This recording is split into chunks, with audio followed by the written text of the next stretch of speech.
Hi, this is Richard Romano, Senior Analyst for WhatTheyThink.com, and welcome to the educational video series sponsored by Enfocus.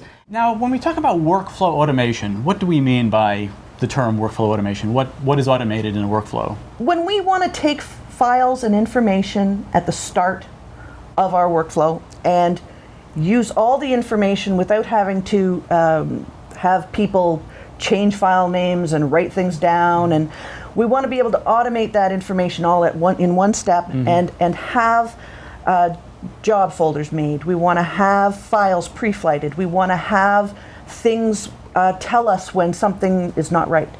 And so workflow automation is really something that helps us do a better job with the work that we get in. Now, what are some of the automated systems that you install for other companies? What are the things they're trying to automate? A lot of it's just general routine tasks that are done on a consistent basis. Generally not much value add to those processes, but things that have to be done. So those are the type of things that we'll look to automate.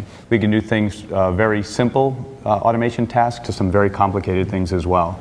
So simply moving files to actually creating documents on the fly with some variable data and customization as well. We'll generally start with something like a one-trick pony that will address a single issue, and sometimes something as simple as that will justify the cost of the product, and then they find all the other things it can do. So we generally start simple and get very complicated.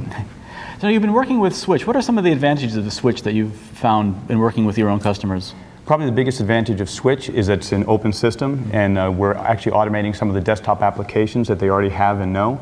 They know them very well. They know the settings that they use. They know the output that's generated from them, and we just automate the task to actually get the output from those systems. Now, what are the kinds of companies that you work with that sort of get the most out of automation? Well, all types of printers. All types of printers will get a lot out of Switch. Small printers, commercial printers.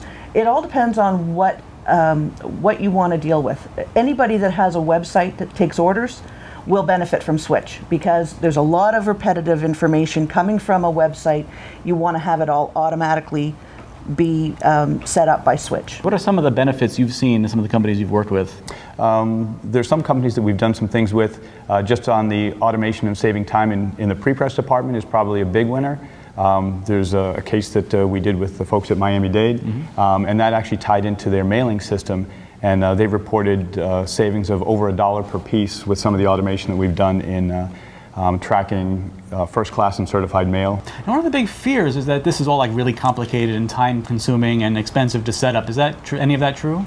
Well, that's what I think the best part of Switch is that we can take Switch right out of the box and we can automate one thing at a time and let it run. And while it's running and actually doing something for us, like downloading something from an FTP site and putting it on our server and emailing somebody, while it's doing that, we can create another flow that sends something to a laser printer when somebody scans a barcode.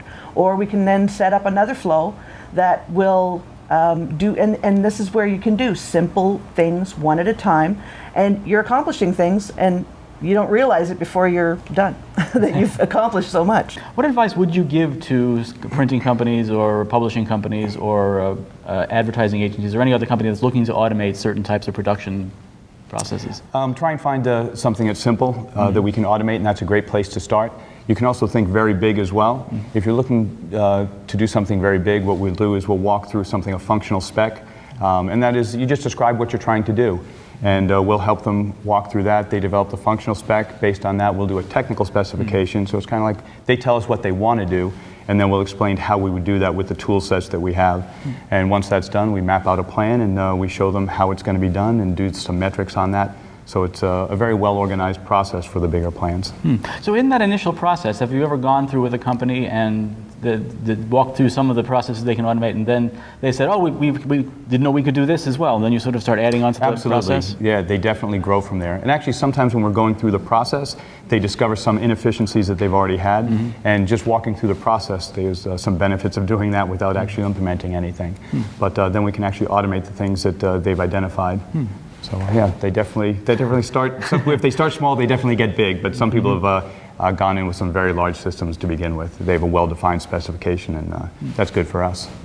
Oh, great advice. So thank you very much for joining us. Thank you very much.